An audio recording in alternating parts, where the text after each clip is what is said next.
headlong off the fiscal cliff. I yield the floor.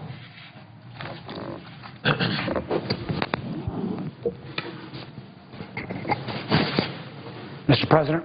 Senator from Virginia is recognized. Mr. President, I ask consent to speak for as long as for up to 15 minutes on two subjects. Without objection. Mr. President, I rise today, first of all, to address the important legislation pending before this body, S. 3414, the Cybersecurity Act of 2012. I've followed this debate and want to compliment particularly Senator Lieberman and Senator Collins and Senator Rockefeller, Senator Feinstein, and folks like Senator Kyle and Senator Whitehouse who've been trying to find some common ground in this area. And I hope at some point in the next day or so we will be able to proceed to this bill and have it fully debated. I think many senators bring different levels of expertise to this issue. I hope my voice, as someone who spent 20 years in the technology field and in telecom in particular before I entered government service, and somebody who's had the honor in the 3.5 years I've been in this body to serve on the Intelligence Committee, the Commerce Committee, and the Banking Committee, three of the committees that all immediately intersect with the challenges around cyber, can add a bit of my perspective to this debate. Let me start with where some of the concerns that have been raised by some of the opponents to this legislation have focused, that can, in this area around cyber, how do we make sure we have appropriate information sharing? How do we set some standards? Who should enforce those standards?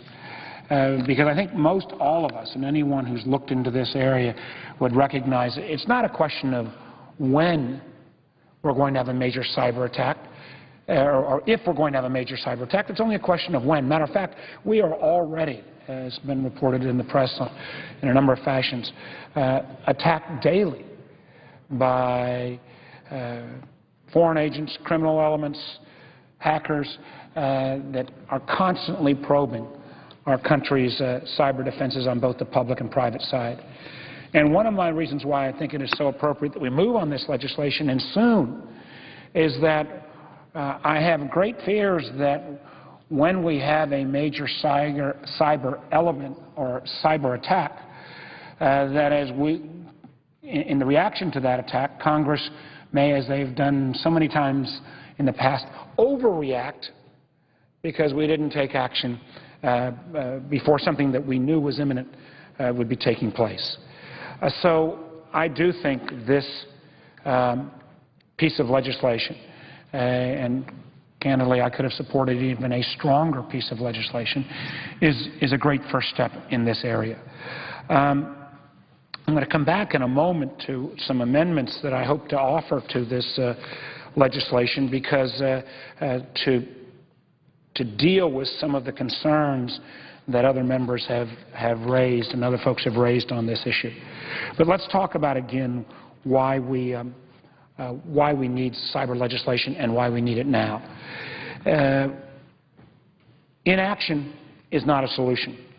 Every national security expert, from not just the current administration but previous administrations and most members of Congress, agree that the status quo is not sustainable.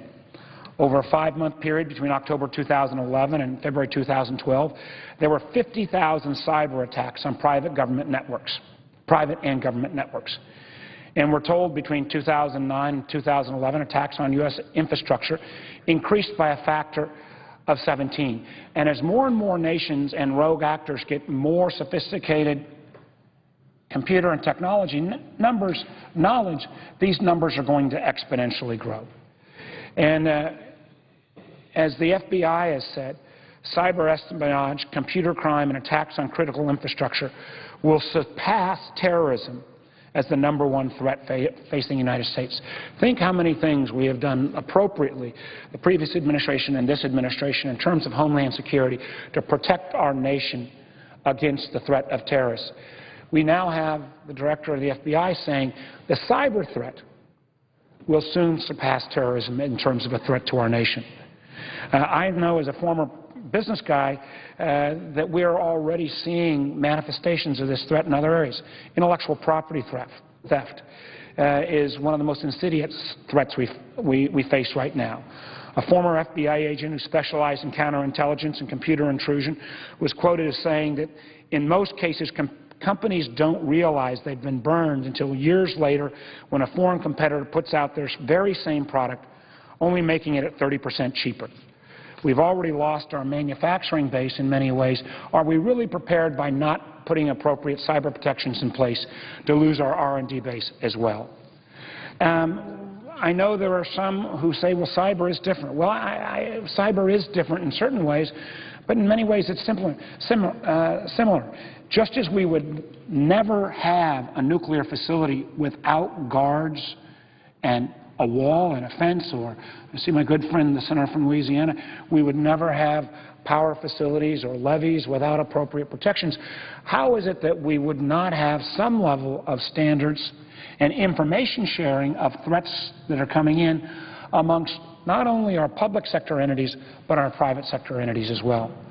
Matter of fact, as a former business guy, I have been surprised at some of the resistance from some business organizations who are saying this requirement of both information sharing and some minimum standards would actually be a burden on this. And I actually, in many ways, think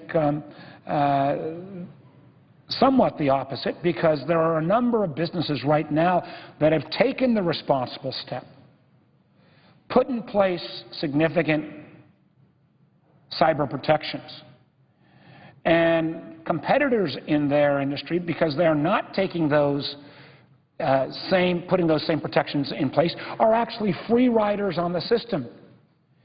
Yet when, not if, but when we have a major cyber event, if one of those folks, one of those companies who have not put appropriate protections in place end up causing dramatic harm to our economy or to that industry sector, all the industries, all the businesses in that sector will one way or the other end up paying the price.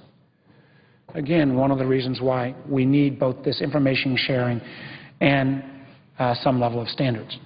Now, I know to try to move forward in terms of actual standards or mandatory standards, we're not going to have that at this point.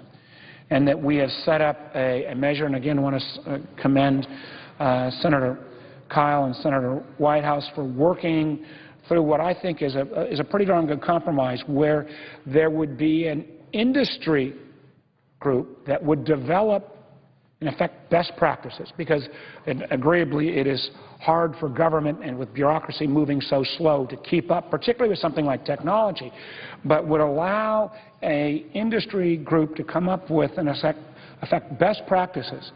And those companies that adhere to those best practices would actually would receive legal and other protections, so that we could encourage folks to make sure that we have in place the kind of protections that all industries and our country needs. Now, to make clear, though, that we don't have mandatory standards, we have put in place, and let me just make sure I've got my pages here on the right level. I've been working with Senator Snowe on a couple of amendments, and I believe there are members who will join us on at least one of these amendments. The First Amendment is very important, and hopefully will go some distance in terms of clarifying one of the issues that seems to be a major subject of the debate in this legislation. And that is to modify, and again, working with the chairs of the committee, we may even move beyond this modification to elimination, but to modify a key section of the bill, Section 103, by making clear that the standards set by this bill for the protection of infrastructure are indeed voluntary. This amendment makes it clear that this bill does not in any way alter the authority of any federal agency to regulate the security of critical infrastructure. Again, There were some concerns that there might have been a mistake in the earlier draft. This amendment makes clear that the standards that are developed by industry working groups will be voluntary and that nothing in this legislation will allow any federal agency to regulate the security of critical infrastructure. I believe this amendment should alleviate the concerns of some that the bill might put in place mandatory standards for infrastructure protection. Again, despite the very clear language that already exists in the bill that standards are voluntary. It is my understanding that this amendment will be considered as part of a broader set of solutions negotiated by Senator Lieberman, and whether our amendment comes forward or whether it is broadened in a manager's package, I hope it will clarify this portion of the debate about mandatory versus voluntary. Voluntary is a good first step. The fact that this will be developed by industry working groups, the fact that this will not be subject to the lagging time of government bureaucracy or rulemaking, hopefully will move us in the right direction. A second amendment, one that, again, working with Senator Snowe on, that's a bit more technical, but particularly for my colleagues on the Commerce Committee, I hope we'll be able to gain some support, seeks to ensure that the authority provided to DHS to sole source highly specialized products will resort in the procurement of interoperable standards-based products and services whenever possible. What does that mean in English? It means that when government goes out, and particularly during sole sourcing of a solution set, too often, I've seen this in my old industry of telecom years in and years out, people will develop a particular product or solution that works for that company's only set of standards, and when the government subsequently or other private sector entities go on and buy or replace or expand whatever particular system, if it's not interoperable with the rest of the telecommunications system or the rest of the network, then we're really not getting value for our dollar. Again, this is a small issue in the context of cybersecurity, but both Senator Snowe and I believe it is important for the purpose of competition, and it should lower the overall cost of key technologies and services for the taxpayer. So, Mr. President, as I close on my first comments, I do hope that we'll be able to move forward before the break on the question of cybersecurity. I think great progress has been made in the negotiations. I know there's a lot of issues that remain to be resolved, but I would reinforce what so many other colleagues have already said. It's not a question of if we're hit by a cyber attack. It's only a question of when in terms of a major incident. Let's get ahead of the game. Let me take 2 more moments and rise on one other issue. As many of my colleagues, and I know the floor staff knows, I come down on a fairly regular basis to honor great federal employees with all of the challenges we face with the fiscal cliff. And I see my good friend and partner, the Senator from Oklahoma here. He and I both are always trying to look for ways we can get better value for our taxpayer.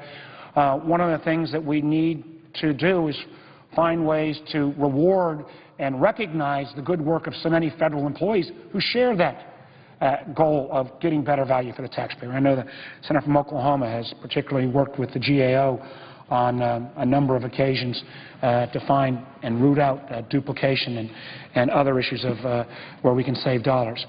I come down on a regular basis and recognize federal employees because so many times they're under assault when they do good things. And today I do that one more time with a recognition of another great federal employee, in this case Diane Bronstein.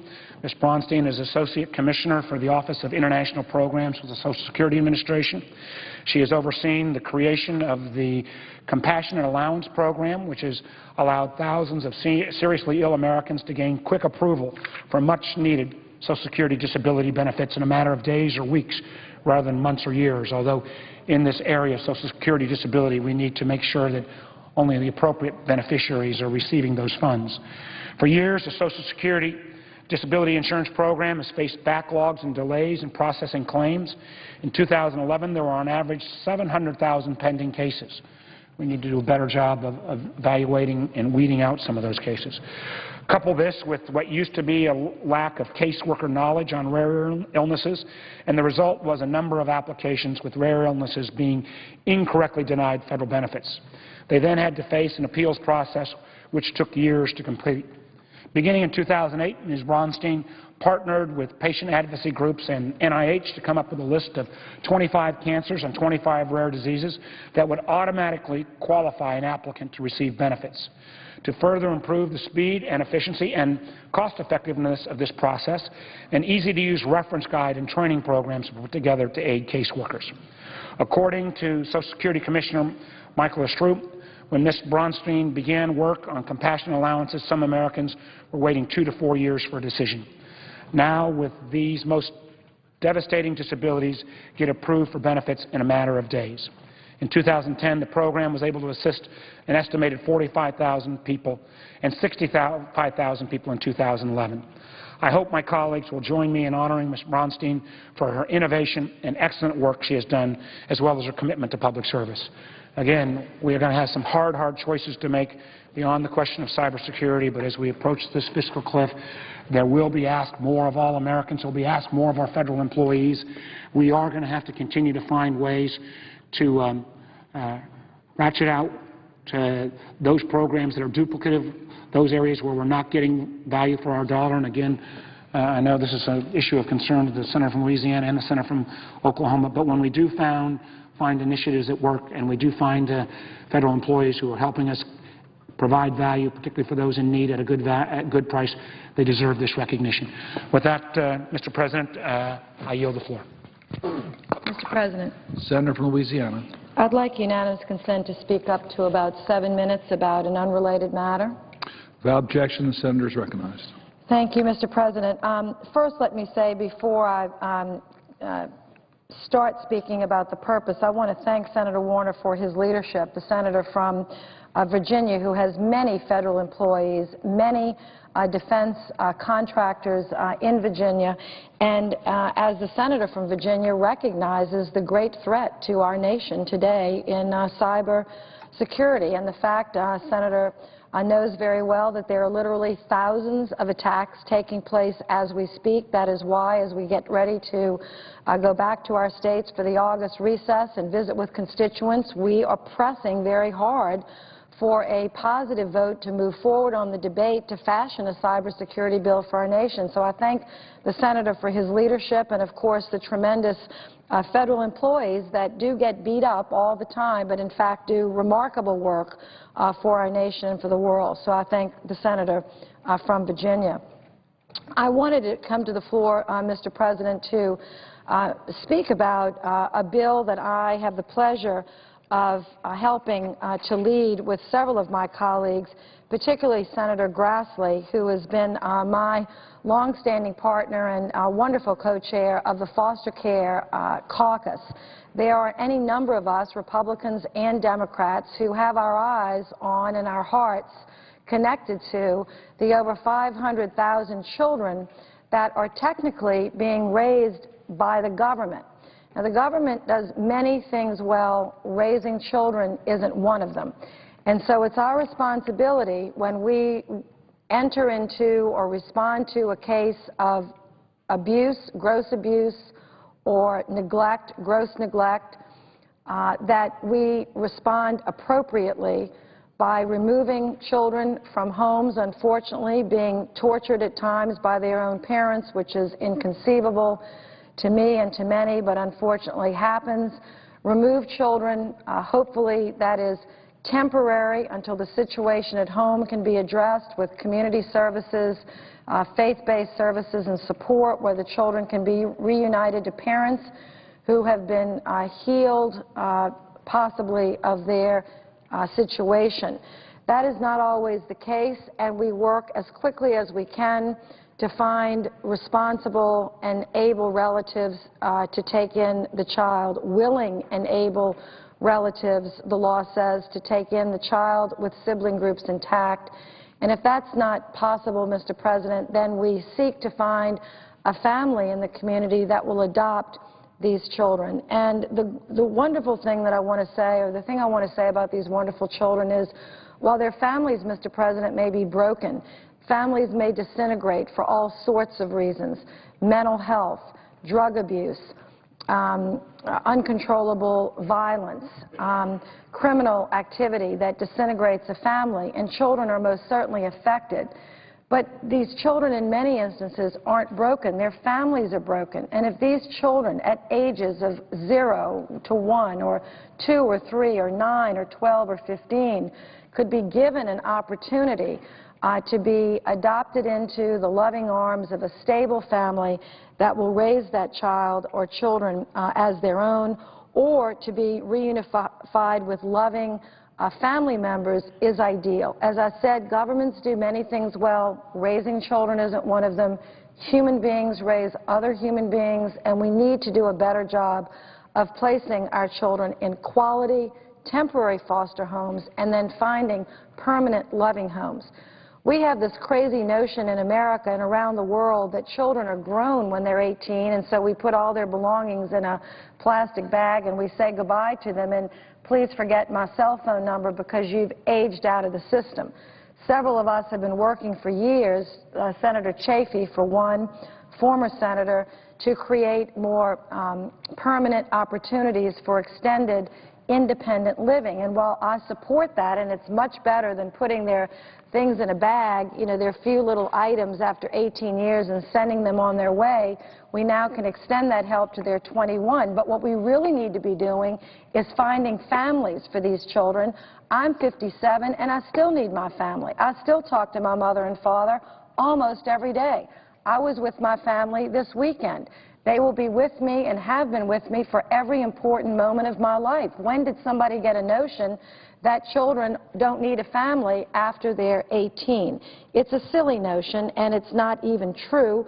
We would not send our own children out into the world alone by themselves. So our whole foster system needs great reform, and we're working on that. But one piece of this system that needs reform is what we're trying to address today by introducing the Uninterrupted Scholars Act, which is a bill that Senator Grassley and many of us, Senator Begich, Senator Blunt, Senator Boxer, Senator Franken, and Senator Klobuchar, have graciously agreed to co-sponsor and provide their leadership. Congresswoman Bass is a U.S. representative from California's 33rd District. She, along with Michelle Bachmann from Minnesota, Congresswoman Marino from Pennsylvania, and McDermott from Washington, D.C., have introduced the same bipartisan bill in the House, so we're very excited about the strong bipartisan support for this bill. All this bill says, and it makes such sense, I can't believe it's not in the law already, is that when a child comes into care of the government, that the government agency responsible for the care of this child, now it's not parents any longer because the parents' rights are either have been terminated or in the process of being terminated, the government will have the right, or the agencies representing the government, to their academic records. What's happening now is foster children are getting lost, not only in the system, but lost in their schools because of the difficulty in getting access to education records, under the guise that these records should be, you know, private, etc. What's happening is some of these privacy rules are not protecting the children, they're protecting the system that's broken, and that is the problem. We are doing everything we can to protect the privacy of the child, but what's happening is some of these privacy rules are putting up a screen so that you really can't find out that the school is not doing its job on behalf of the child, or the social workers are not doing their job on behalf of the child. So this simply streamlines the process of making sure that academic records can be accessed by foster families, either adoptive families or guardians, without having to go through the courts for a long, extended time frame. I think this is an important change. It's one of probably 100 changes to this system that need to be made. And of course, we can make these new laws in Washington. A lot of this has to be carried out with heart and compassion and common sense, which unfortunately we cannot legislate from Washington. But what we can do is to try, when we see a problem This problem was identified not by me or by my staff. It was actually identified by foster youth who came up here this summer to intern and brought to our attention the issue that some of their records are not accessible to their foster families who are trying their best to raise them and to help them, et cetera, et cetera. So the young people themselves have asked for this change. We're happy to accommodate that request. And let me just end by saying again, there are over about 400 to 500,000 children that are in our foster care system, representing less than 0.5% of all the children in America, which is about 100 million. But it's an important 0.5%, because these are children whose families have failed them terribly. These are children that are vulnerable and need us to love them extra special, to help them extra special. And that's what some of us spend a good bit of our time trying to do, because they are willing and able to become great citizens of our nation, but need that extra special help. So this Uninterrupted Scholars Act will give access appropriately with protections to their academic records. Senator Franken has a bill to give them choice in public schools, to help them give stability in their public schools so they can stay with their friends, their teachers, as they unfortunately have to move around in the system. Many people will benefit, most importantly the youth involved. Mr. President, thank you. I've introduced the bill earlier today. We have 6 co-sponsors, and I want to thank Senator Colburn for letting me speak in advance of his time on the floor, and I yield the floor. President. Senator from Oklahoma. Ask for unanimous consent to speak as if in morning business. Without objection, the senator is recognized. You know, this is pretty unusual for me coming to the floor to say I want to spend money. But I have had a long-standing problem as I sign the letters of condolences to hundreds of families in Oklahoma who have lost their loved one by serving this country. And I come today to the floor to offer a critique on one of the most important things to the people who truly put their lives on the line for this country. And it's a national security issue, but it's really our men and women in uniform. And the very most important deployed weapon system over the last 10 years of war, and that's the Army service rifle and their other small arms. There's nothing more important to a soldier than his rifle or her rifle. There's simply no excuse for not providing our soldiers with the best weapon, not just a weapon that is good enough.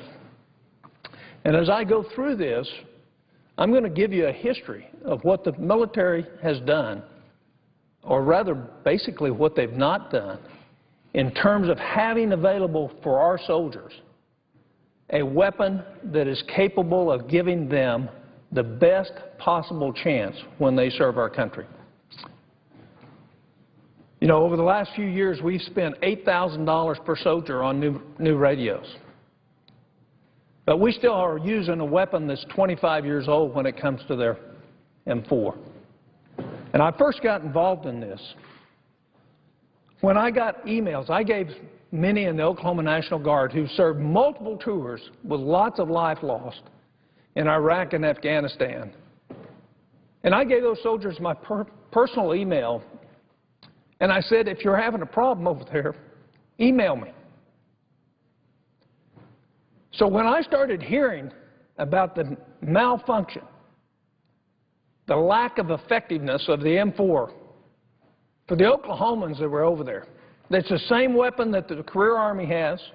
It's the same weapon that everybody that's issued a standard rifle is given, except for our special forces and everybody else in the world that has a better rifle than the U.S.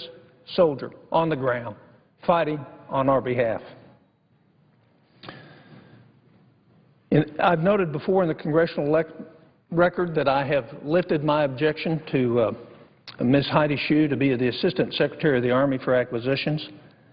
It's an important position. She's in charge of $28 billion worth of expenditures. My objection was due to the Army's continued lack of urgency in modernizing and fielding new rifles, carbines, pistols, and light machine guns and ammunition for our troops for combat. Ms. Hsu has been very responsive to me and provided some information regarding the Army's future plans for small arms and ammunition. So when I started getting the questions from our troops in Iraq and Afghanistan, I started looking into what was happening. Most of our soldiers know exactly what to do and how to care for their rifle. They know how to take care of it.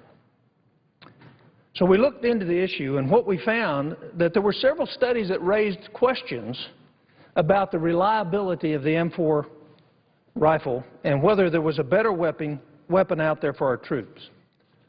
And for example, our special forces in February 2001 said that when the M4 short barrel and gas tube increased risk that round might not eject from the rifle properly after they fire it. In other words, they fire it and the round doesn't come out. That's called a jam.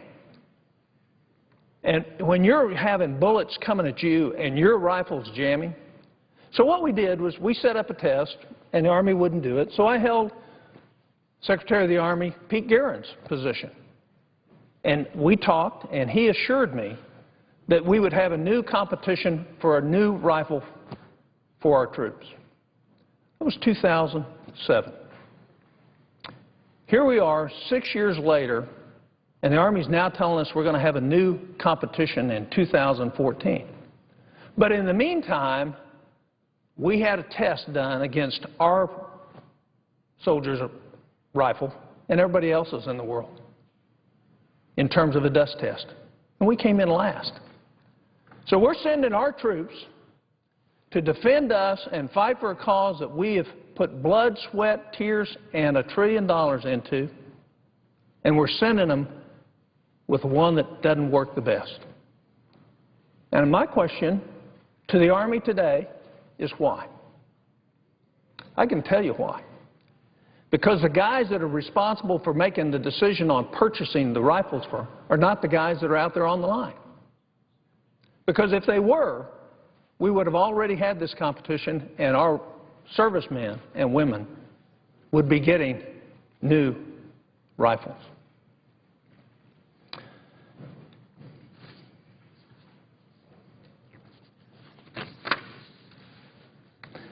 And it's not that we can't do it, because what we learned as we went back in and re-upped in Afghanistan, we determined that the MRAP was not suitable for the rocky terrain as compared to what we used it for in Iraq. In less than 16 months after rapid testing and fielding, a new MRAP all-terrain vehicle that was designed specifically for Afghanistan, a complicated piece of vital equipment costing $500,000 each, started arriving in Afghanistan. So it's not that we can't supply our soldiers with a new rifle. It's not that it can't be done. It's that we refuse to do it. For $1,500, we can give every person on the line something equivalent to what our special forces have today. And let me just show you some history.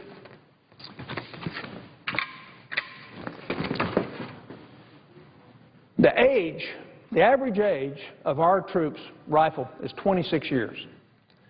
The average age of the German military's rifle, small arms, is 12. Of the U.S. Special Operations Forces, theirs is 8. Guess what? They got new technology. Our regular frontline guys, they don't get it.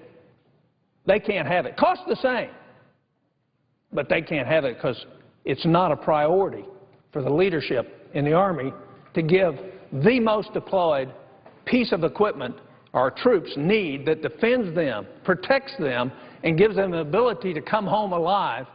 We won't give it to them. It's shameful. It's shameful. Let me give you a history of what happened just once in Afghanistan. It was called Wanat. Find my reference for it.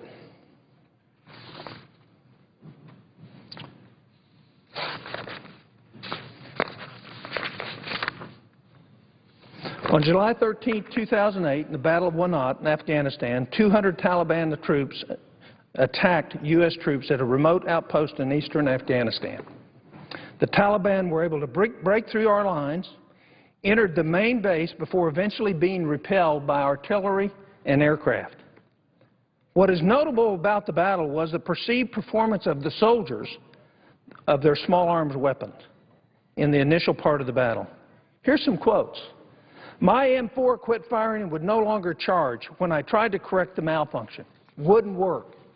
I couldn't change my weapon and put another round in because it was too hot. I got so mad I threw my weapon down." It'd be bad enough if this was the first time this happened. It isn't the first time it's happened. It's happened multiple times to our troops in our present conflicts. So all you have to do is go back to what happened with the M16. And when they were first used in Vietnam, there were instant reports of jamming and malfunctions. One tragic but indicative Marine after-action report read, "We left with 72 men in our platoon and came back with 19. Believe it or not, you know what killed most of us? Our own rifle. Practically every one of our dead was found with his M16 torn down next to him where he had been trying to fix it." That's occurring now, except it's not getting any press. Again, I'd ask my colleagues in the Senate, why would we not give our soldiers the capability that almost every other soldier has, except ours? There's another aspect of this that I think needs to be shared, and that's the fact that it's all about acquisitions and culture rather than about doing the right thing. I don't like giving this talk critical of the leadership of the Army, but when it's going to take 7 years to build a new rifle, and in 18 months we can build and design a completely new $500,000 piece of equipment, an MRAP for Afghanistan, or when we can spend $8,000 per troop to give them a new radio, which are all going to be replaced in the next 2 years with another $8,000, and we can't give them a $1,500 H&K or something equivalent, there's something wrong with our system. Our priorities are out of whack. If the Department of Defense had spent just 15% less on radios, they could give every soldier in the military a new, capable, modern weapon. And it doesn't just apply to their rifle. One of the biggest complaint after the M4 is the fact that the regular Army gets a 9mm pistol. It weighs over 2 pounds, but our special operations get a .45 caliber pistol that weighs less than 1.5. Big difference when you're out there all day. But the most important thing is a .45 caliber round is twice the size of a 9mm round. So when you're shooting it and you hit somebody, it's going to take them down. A 9mm doesn't. So we're giving them an inferior pistol throughout the military. And then finally, here's what an M4 carbine looks like compared to an HK 416. One other point I'd make. This piece of equipment fires on automatic. This piece of equipment, because the military wants to save some bullets, will not fire on automatic. So our soldiers are facing people who have automatic fire, and they can fire in bursts of 3 and at half the rate of what they're facing. Why would we do that? So the real question is we're asking people to defend this country for essentially the same amount of money we can buy an old-style 26-year-old M4. We can buy a brand new one that gives them everything they need and gives them the best weapon. Don't they deserve that? You know, a lot of people do a lot of things for our country, but nobody does for our country what the soldier on the front line does. Nobody.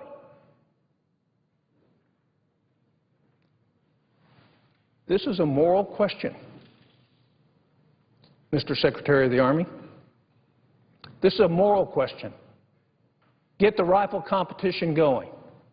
Members of Congress, members of the Senate who are on the Armed Services Committee, don't allow this to continue to happen.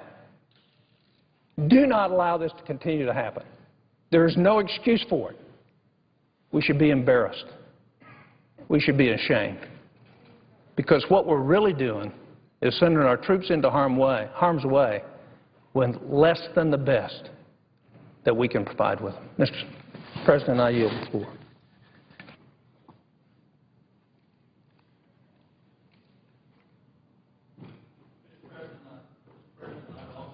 That my entire speech be made as written, occur in the record after my oral comments. Without objection. I notice the absence of a quorum. Clerk will call the roll.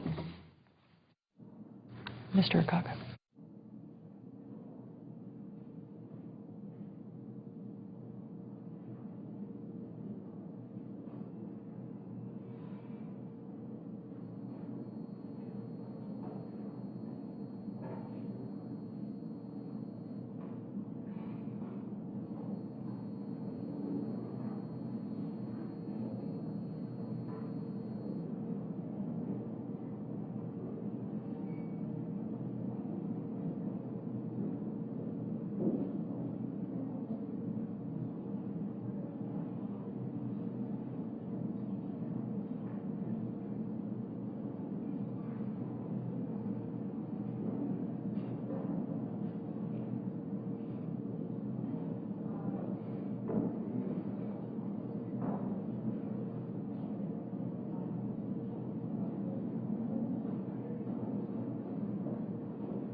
Senator from Kansas. Mr. President, I ask the quorum call be lifted and unanimous consent to address the Senate as if in morning business.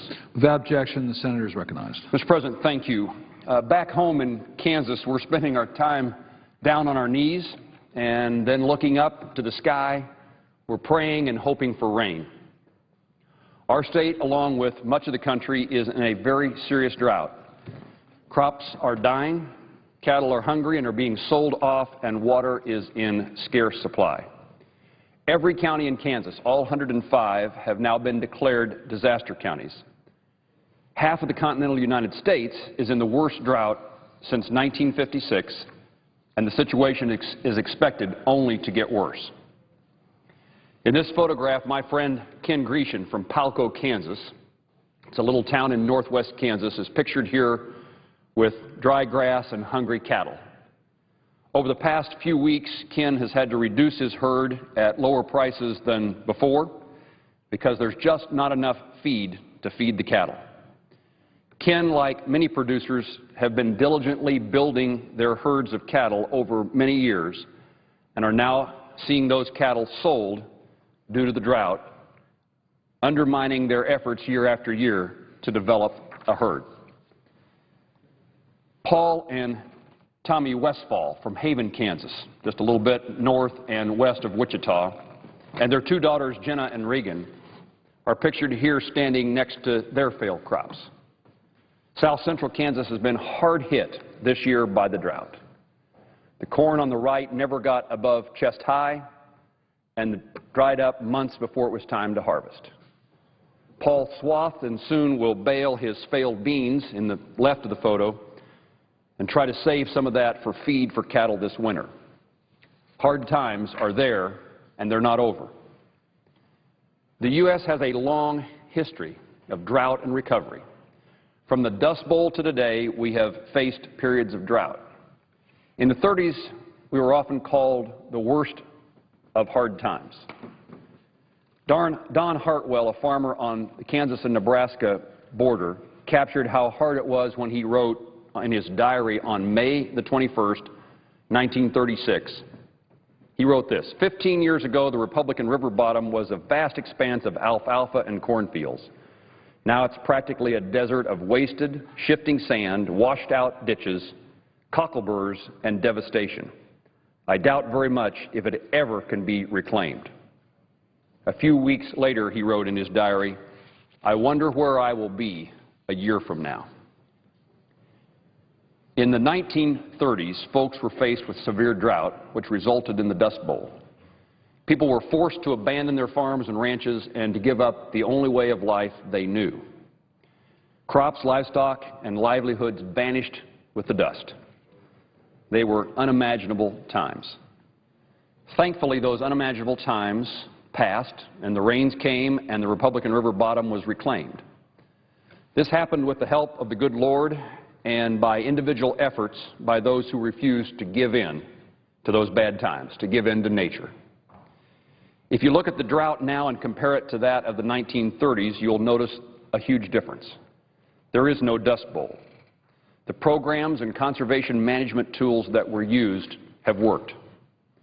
The forward-thinking American farmer and rancher, the landowners that adopted new land and livestock management practices, have made conservation the most effective drought mitigation effort available today.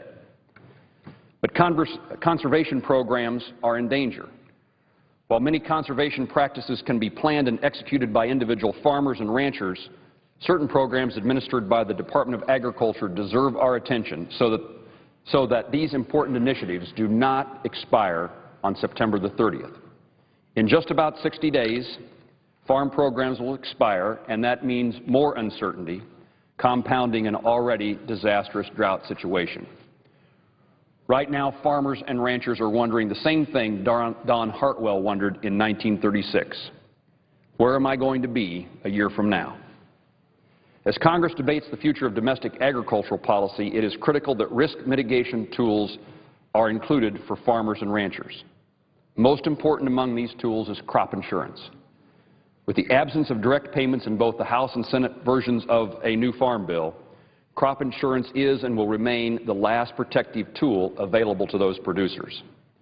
Viable crop insurance ensures that a farm operation can survive difficult times when there's drought or hail or flood, in hopes that they can experience a successful yield the following year.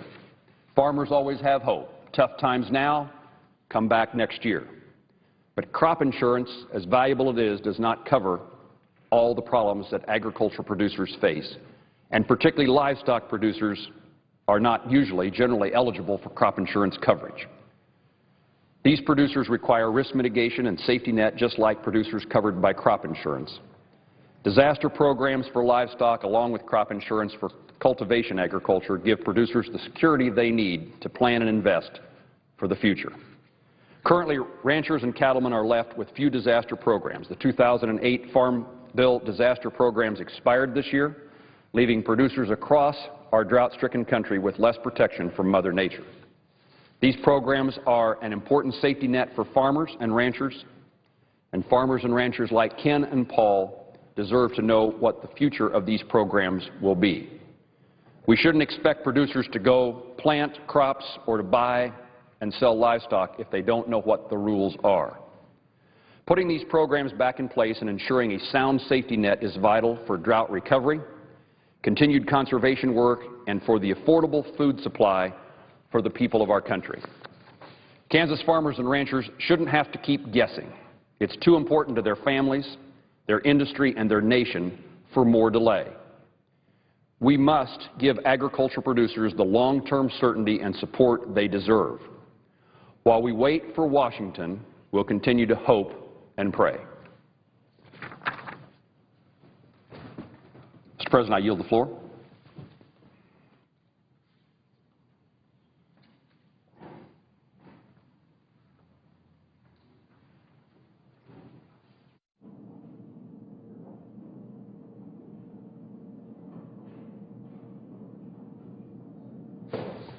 Mr. President. Senator from Massachusetts. Thank you, Mr. President. Mr. President, what is the parliamentary situation? We are on the motion to proceed. Okay. Mr. President, a number of us have spoken with increasing concern. I think probably most senators have come to the floor in the course of the last months to express their alarm about the politics that surround big issues in our country that demand action and not partisanship, not acrimony, but which we continue to simply find a way to avoid. We've been artists in the politics of avoidance here in Washington over the course of too long a period now. The debt and the fiscal cliff are obviously perfect examples of where, despite all the warnings, despite all of the experts and the advice that we get, Congress is fundamentally stuck in political cement of our own mixing. No one will credibly deny here the existence of the fiscal cliff, the crisis of our budget, the tax system, and so forth. So that, at least as an issue that is avoided, gets a level of credible sort of, amount of words just being thrown at it. But there's another issue which in many ways is just as serious because of its implications for all that we do on this planet, but which doesn't any longer elicit that kind of concern or expressions of alarm on both sides of the aisle or from that many senators. And the two words that have described this particular issue over a long period of time now have actually become somewhat words of almost skepticism in many quarters in America, or a kind of shrug. I don't know what I can do about it. It's not something that I ought to really worry about. Someone else is going to take care of it, or maybe it isn't real. And the words are climate change. Climate change over the last few years has regrettably lost credibility in the eyes and ears of the American people because of a concerted campaign of disinformation, a concerted campaign to brand the concept as somehow slightly outside of the mainstream of American political thinking. I have to say it's been a remarkably effective campaign. You can't sit here and say it hasn't worked. Every opportunity to cast a pall on facts with some kind of cockamamie theory has been taken advantage of, and a lot of money has been spent, Mr. President. A lot of money has been spent in this process of disinformation and of discrediting. The truth is that, you know, people used to joke years and years ago about those who argued that the earth was flat. And for a long period of time, people argued that the earth was flat, even when the evidence of astronomers and others and explorers evidenced that it was in fact quite the opposite. And so we have, in effect, with respect to climate change in America today, what is fundamentally a flat earth caucus. A bunch of people, some of them in the United States Congress itself, who still argue against all the science, all the evidence. They argue that somehow we don't know enough about climate change, or they argue that the evidence isn't sufficient, or they argue that it just is a hoax. I mean, we have members of the United States Senate who argue that it is a hoax. But that's all they do. They make the argument that it's a hoax, but they don't present and can't present any real evidence, hard, scientific, peer-reviewed evidence to the effect that it is, in fact, a hoax. Mr. President, the reason they can't is there are 6,000 plus peer-reviewed studies, which is the way science has always been done in America. If you are a scientist and you're a researcher, you do your science, you do your research, and then your analysis is put to the test by your peers in those particular disciplines. And they pass on the methodology, the pedagogy by which you arrived at the conclusions you arrived at. So you have more than 6,000 of those kinds of properly peer-reviewed analyses of the science of climate change, and you have, Mr. President, on the other side of the ledger, not one,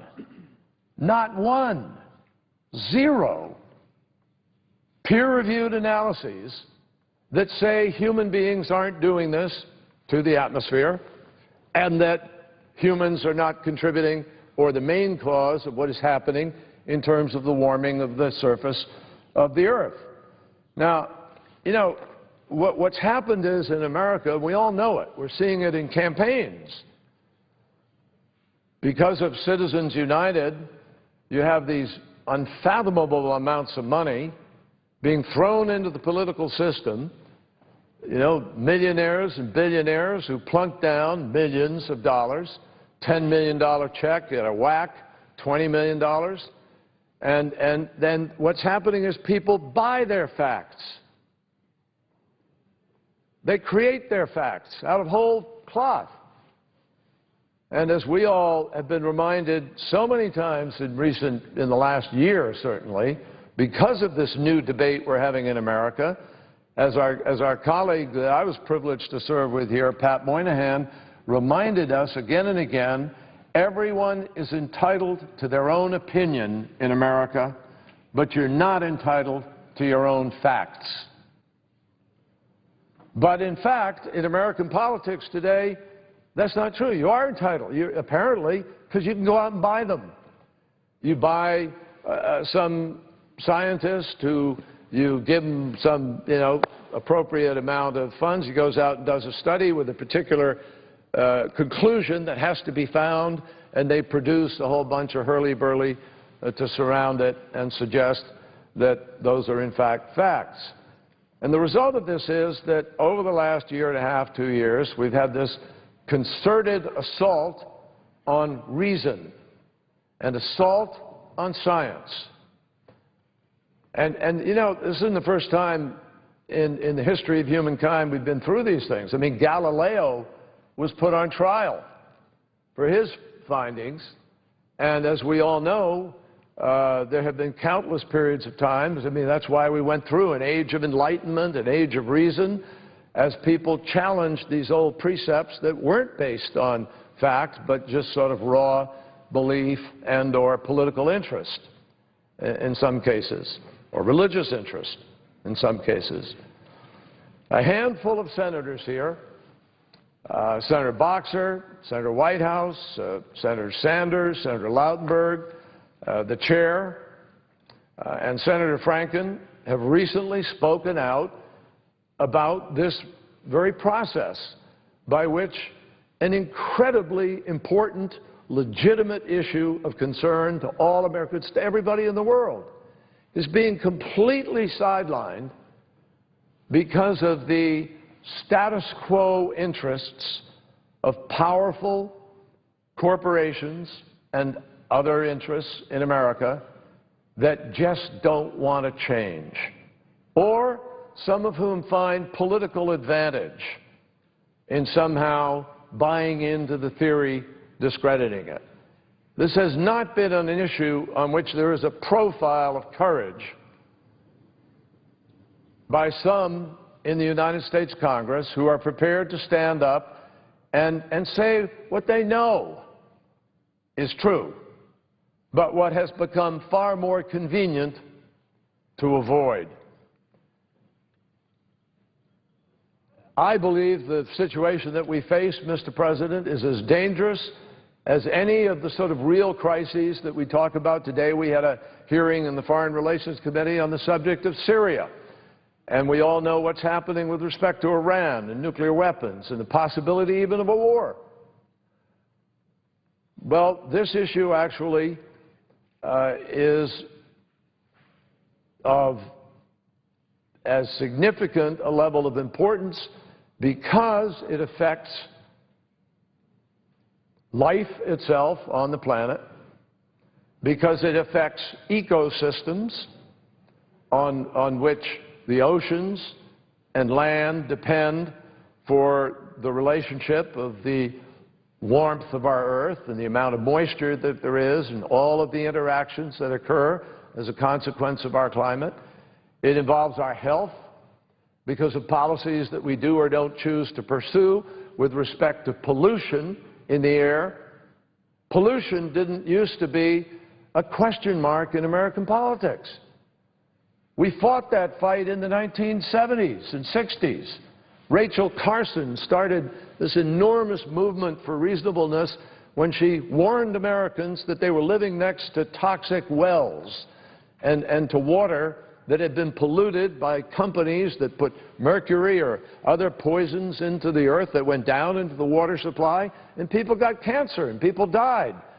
And America decided in the early 1970s, with the first Earth Day in 1970 itself, and then the actions that Congress took after that in response to the American people, everybody decided we don't want that pollution in the air.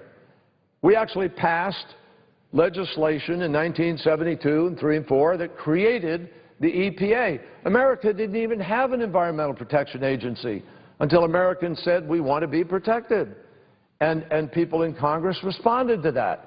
We passed the Clean Air Act, Clean Water Act, Safe Drinking Water Act, Marine Mammal Protection, Coastal Zone Management. All of these things came about because of an awareness among the American people that they wanted to live differently and make a different set of choices, or have their politicians make a different set of choices on their behalf.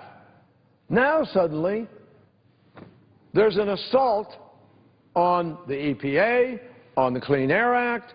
All of a sudden pollution doesn't matter, and that's what we're talking about. Greenhouse gases are in fact a pollutant, and the particulates that come with it are particulates that have the same effect on human beings in terms of their breathing, their lungs, the input to some of their food, their water, that ultimately has an impact on cancer, on emphysema, on other diseases that come as a consequence of the quality of air that you breathe.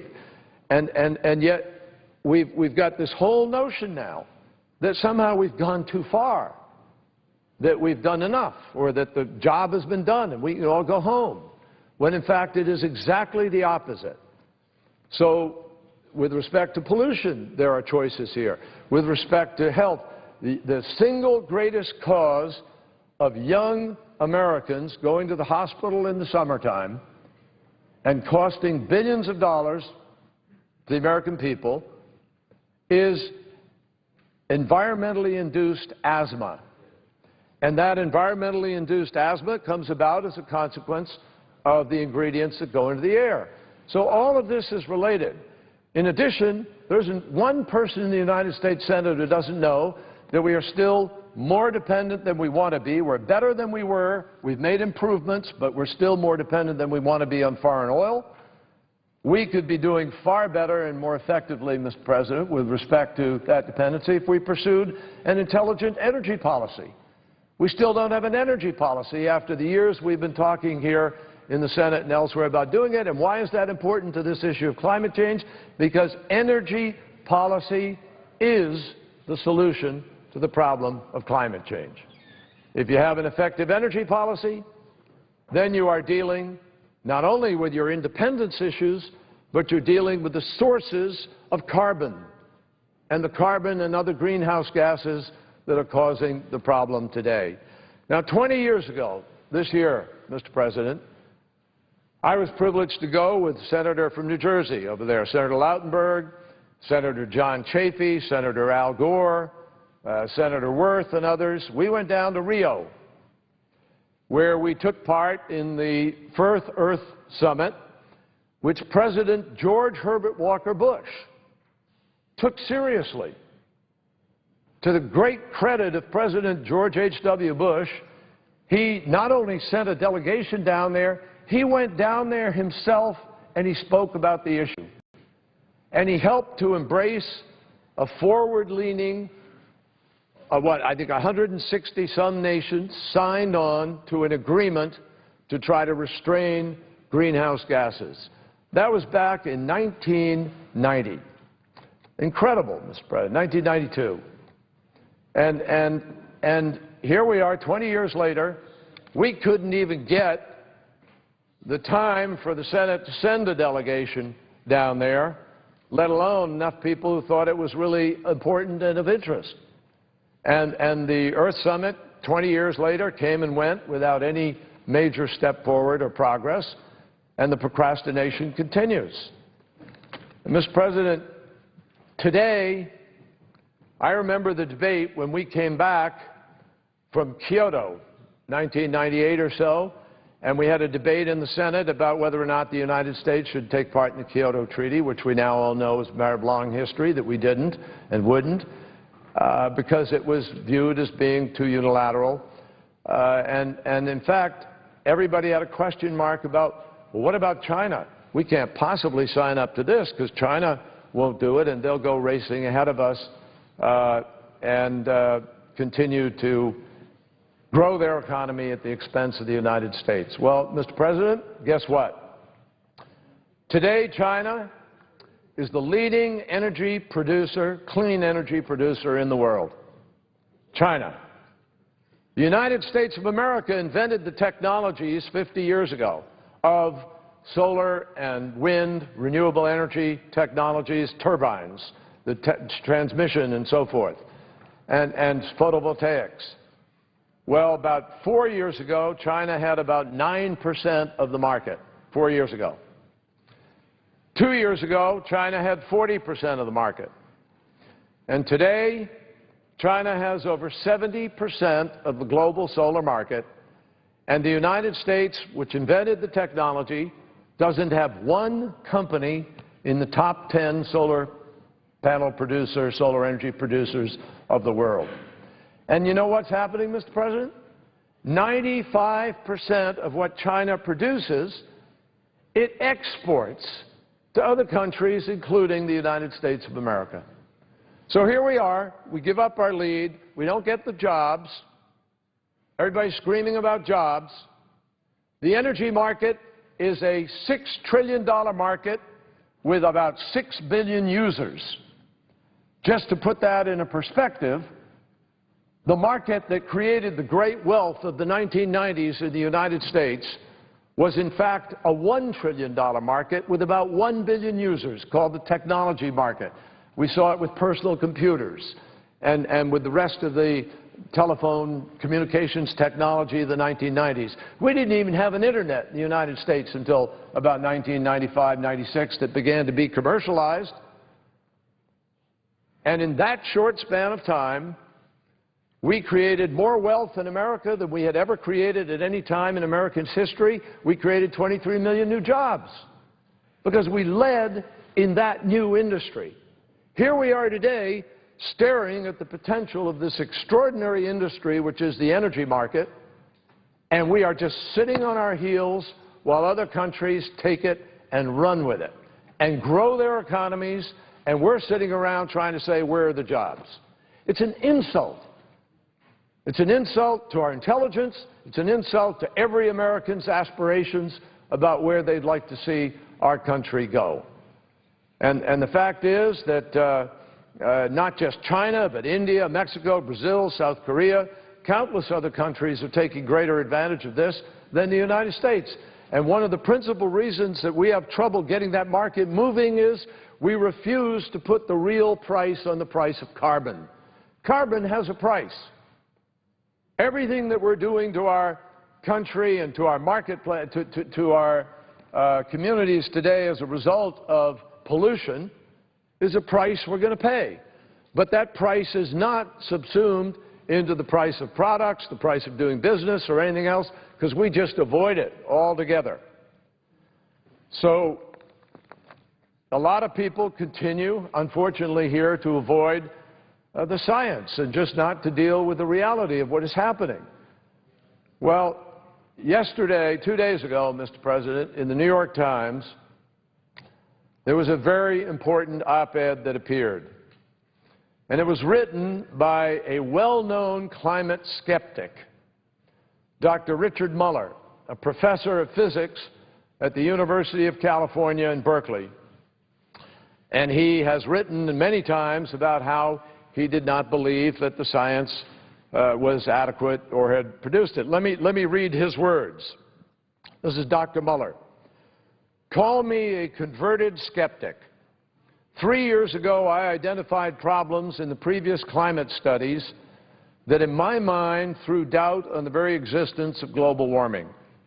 Last year, following an intensive research effort involving a dozen scientists, I concluded that global warming was real and that the prior estimates of the rate of warming were correct.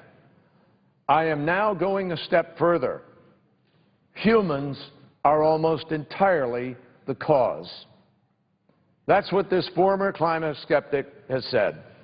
Bottom line, we need to be armed with the facts, not with empty rhetoric, and that's exactly what Dr. Muller set out to do. Let me quote him. We carefully studied issues raised by skeptics. Biases from urban heating. We duplicated our results using rural data alone. From data collection, prior groups selected fewer than 20% of the available temperature stations. We used virtually 100%. From poor station quality, we separately analyzed good stations and poor ones. And from human intervention and data adjustment, our work is completely automated and hands-off. In our papers, we demonstrate that none of these potentially troublesome effects unduly biased our conclusions. Now, obviously, we all know the future has a hard way of humbling people who try to predict it too precisely. But I have to tell you, Mr. President, when the science is screaming at you pretty consistently over a period of 20 years, and not just screaming at us to say that it's coming back correctly, but it's coming back with faster results in greater amounts than the scientists predicted, as a matter of human precaution, that ought to be an alarm bell, and people ought to take note. Here's what Dr. Mueller says again.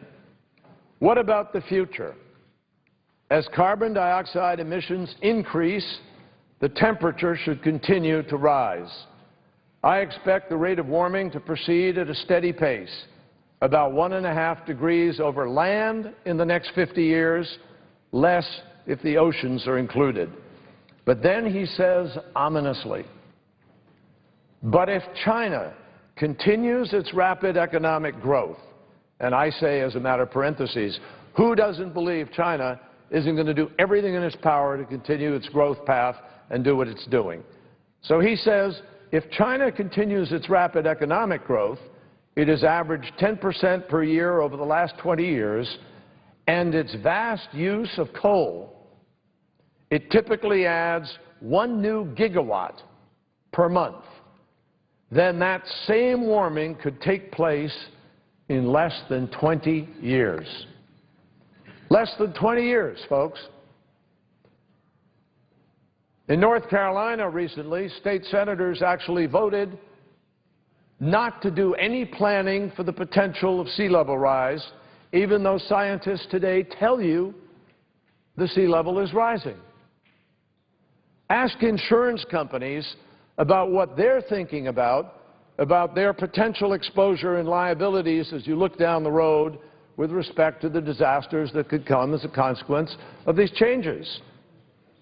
So the plain fact is that despite all of the evidence, and I'm not going to go through all of it right now, but it is there for colleagues to analyze.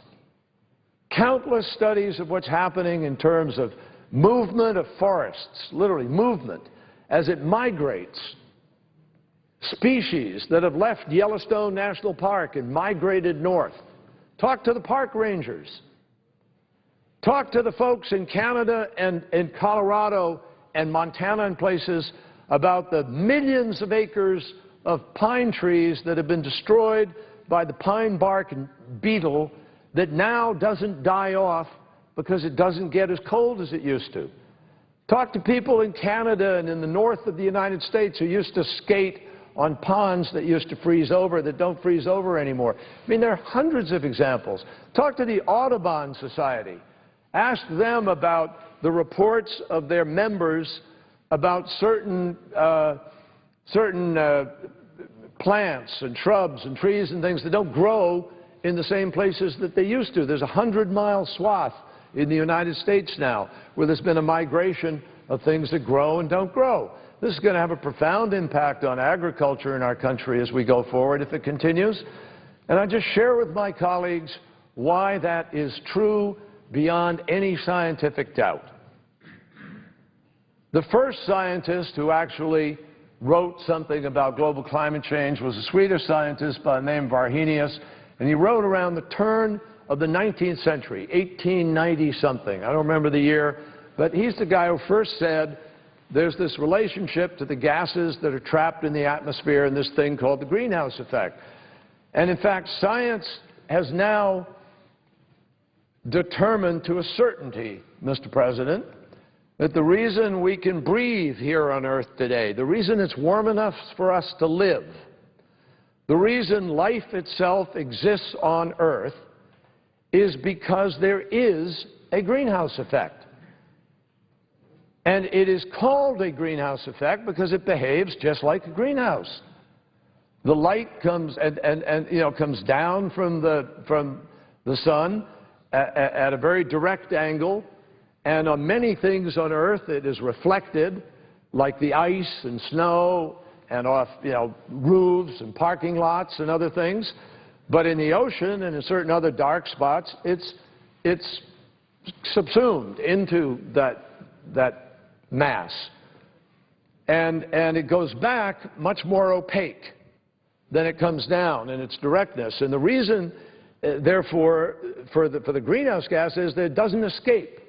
It doesn't break out of the thin veneer of the atmosphere that contains the gases that creates the greenhouse effect, which actually creates an average temperature globally of about 57 degrees Fahrenheit. That's why life can exist, because we have a greenhouse effect. And it stands to absolute high school, if not elementary, middle school logic, that if certain amount of gases are contained, and there's always been a balance of some degree, that if you add to it massively and thicken the amount that is there, less heat is going to escape, and you wind up augmenting that effect of the greenhouse. Now that, scientists tell us, I'm not a scientist, but I learned how to listen to them, at least read it and try to think about it. The scientists tell us that in order to keep the temperature of the Earth somewhere near where it is today or within the permissible range of change, you have to keep your greenhouse gases, originally they said at 450 parts per million. Then as they noticed the damage and did more calculation, they came down and said no, 350 parts per million. Well, why is this important? Because today, Mr. President, as we are here assembled in the Senate, we are now at 397 parts per million. We're above where they say you have to hold it. And worse, without doing anything, which we're not doing, we're only adding the amounts, we're moving at a rate that will take it up to 500 or 600 parts per million. And if that happens, you will be at a tipping point with respect to the amount of temperature change, 5 to 7 degrees, and nobody can predict with certainty what happens, except that we know that the ice already melting in Greenland and in the Arctic will melt faster and disappear. As more water is exposed, that dark water subsumes more of the heat. The heat creates greater, more rapid melting. And that's exactly what scientists are seeing in the Arctic and Antarctic today, where whole blocks of ice, the size of the state of Rhode Island, have broken off and dropped into the sea and floated south to melt. Now, Mr. President, there are dozens of other examples of what has happened. I said I wouldn't go into all of them today. I just say to my colleagues, please read and challenge the science. Talk to the people who are the peer reviewers of these analyses, because we have a responsibility here to future generations, and to all of us, to try to get this right. And I have to tell you, Mr. President, in the balance of right and wrong here, I don't understand the judgment some people are making. We know this is a $6 trillion market, as I mentioned. We know that if we were to price carbon, the marketplace would move rapidly towards the kinds of technologies and new job creation that would respond to that pricing. And the United States could become a seller of these technologies and a builder of these new energy capacities in various parts of the world. Astonishingly, the United States of America doesn't even have an energy grid. The East Coast has an energy grid. The West Coast has an energy grid. Texas has its own energy grid. And from Chicago out to the Dakotas, there's a line of a sort of an energy grid. But the entire center of the United States is just a great big gaping hole where you don't have any connected energy transmission capacity. And the result is we can't produce renewable energy down in the four corners of the Southwest, in Colorado, New Mexico, Arizona, and so forth, and sell it to Minnesota in the wintertime, or to New England, where we pay a very high price for energy. We can't send energy from one part to the other in the United States of America. It's an insult. We need to build a national energy grid. And in the building of that grid, there are countless jobs to be created for Americans, countless technologies to be developed. For every $1 billion we spend on infrastructure, you put 27,000 to 35,000 people to work. If we passed our infrastructure bank effort here in the Senate, for $10 billion of American taxpayer leverage, we could have $650 to $700 billion of infrastructure investment paid for by Chinese investment, by Arab Emirates investment. Wouldn't cost the American taxpayer a dime to be building America and putting people to work, and we're not doing it, and not even building out the energy grid of our nation. So, Mr. President, I hope in the end, I'll wrap up here, but I must say to my colleagues, the avoidance here of responsibility for a whole host of choices that we ought to be making. And obviously, yes, it begins, as I said earlier, with the deficit and the debt, and we can deal with those issues. There isn't a person in the Senate who doesn't understand what the magic formula is going to be to do that. But everybody wants to wait till the end of the election. I got it. But this issue has been waiting and waiting and waiting for 20 years now, while other countries are stealing our opportunities to be able to be in the marketplace and be winning. And nothing screams at us more than the need to have an energy policy for our country that begins to address the realities of climate change, and nothing screams at us more than to tell the truth to the American people about climate change, to stop having it be an unusable word in American politics, and not to allow it to become a source of attack and ridicule with non-facts and a bunch of cockamamie theories that have no foundation in science or in the kind of analysis that does this institution justice. And I hope over the course of the next months we can have this fight, because nothing less than our economic future, which is in the end our greatest strength for our military, for our security, for all of our objectives. That's what's at stake in this effort. And I hope we will finally wind up doing what is right. Thank you, Mr. President. Mr. President. The Senator from New Jersey. Mr. President, before the senior senator from Massachusetts leaves the floor,